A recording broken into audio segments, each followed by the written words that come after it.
Igsoon, gusto ka ba nga isipon sa Dios nga iyang anak? Paningkamot nga aduna kay pakigdait sa tanan nga katawhan nini nga kalibutan. Paningkamot nga aduna kay relasyon ngadto sa atong isigkatawo o ngadto sa Dios. Mateo 5 versikulo 9. Bulahan ang naningkamot nga managdait ang katawhan kay isipon sila sa Dios nga iyang mga anak.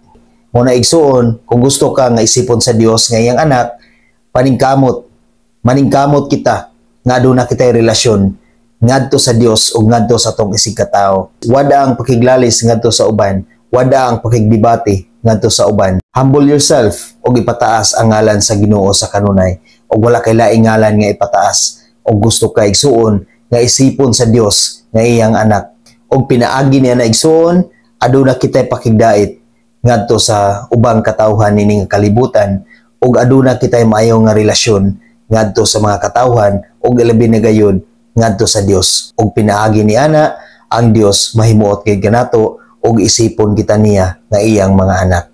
Amen. God bless sa tanan.